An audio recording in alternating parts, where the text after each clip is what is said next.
Hi everyone, it's dinner time. What I have for you here is pure food inspiration. 2 beef dinners that are sure to please your palate. A classic, mashed potatoes topped with beef and gravy, and a crowd pleaser, my granny's version of ginger beef soup. These 2 simple, healthy, delicious, and decadent meals are also very comforting. Let's get started. Now I chose here a red onion over yellow because I really love that crispy sweetness that it has, but I have it chopped up into bite-sized pieces, maybe a little smaller, and it's about maybe a 1/4 cup. And again, bite-sized pieces with this beautiful green bell pepper. I have here about 1/2 cup. Now I have a sensitive palate, and I've noticed that regular carrots are sweeter than the baby carrots, but I used baby carrots here because I think that the ginger and the garlic combined are already sweet enough, but you chop them up in bite-sized pieces, about 1/2 cup.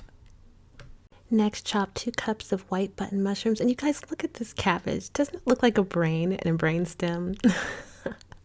I make 2 cups of this as well.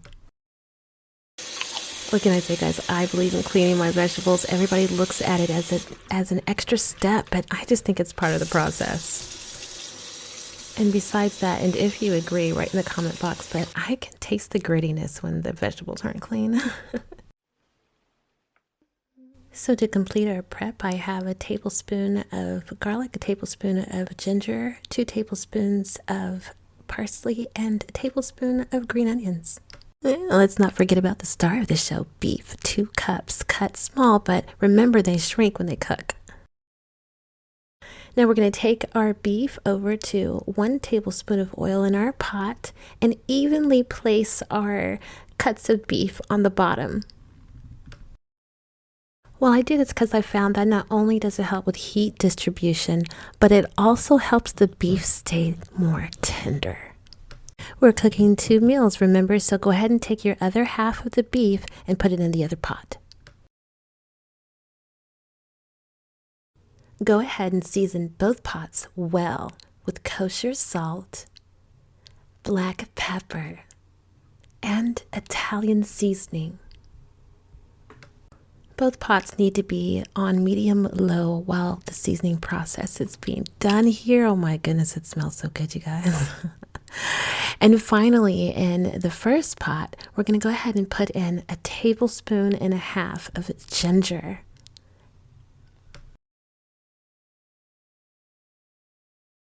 Now, this next ingredient here is totally optional, but I love what it does to the color, and I can taste the flavor in there. Just 1 teaspoon of turmeric. To that, I have 1 tablespoon of onion powder, and then move over to your next pot. And you guys, I tell you, if you want to level this up, use dried minced onions. I'm going to put in maybe about 1 tablespoon. We're going to stir both pots very well. This entire process of putting on the flavors and all of the spices is just me layering on the flavors. And my goodness, the results are amazing.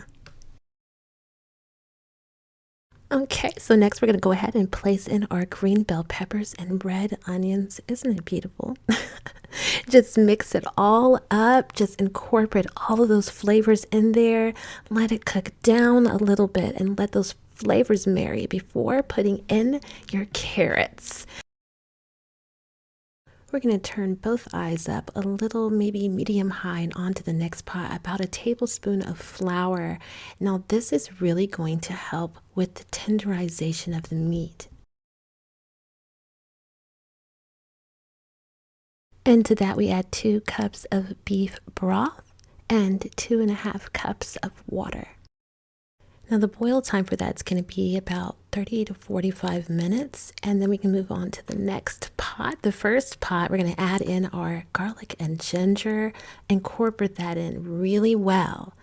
And then we're going to add in our 2 cups of white button mushrooms. My goodness, it smells so good right now.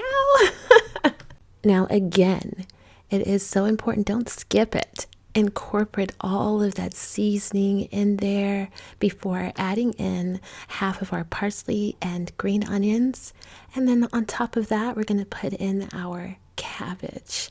We're going to stir it up. We're going to incorporate all together. And then once all of the seasoning is on everything, you go ahead and put in a little more salt and a nice dash of pepper. Once all of those spices and yummy flavors are all mixed up together, we're going to go ahead and put in 2 cups of beef broth and then fill the rest up all the way to the 8-cup level with water.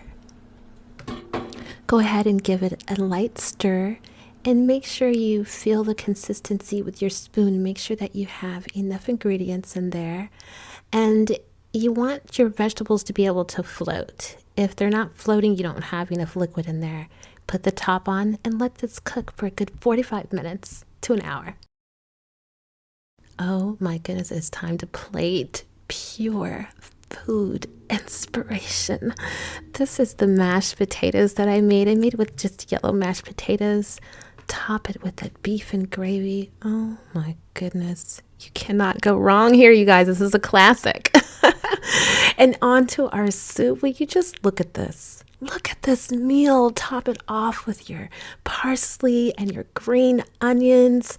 All of the flavors are just going to burst in your mouth. Your mouth is going to sing. It is going to sing. Your body is going to thank you with all of these healing ingredients. Don't ever give up. Love on yourself. And thank you for joining me for dinner time. I love food. And I cook to heal from traumas that left me disabled and homeless. So not only that, all donations and proceeds are spent on care packages for women who are getting back on their feet after homelessness and domestic violence.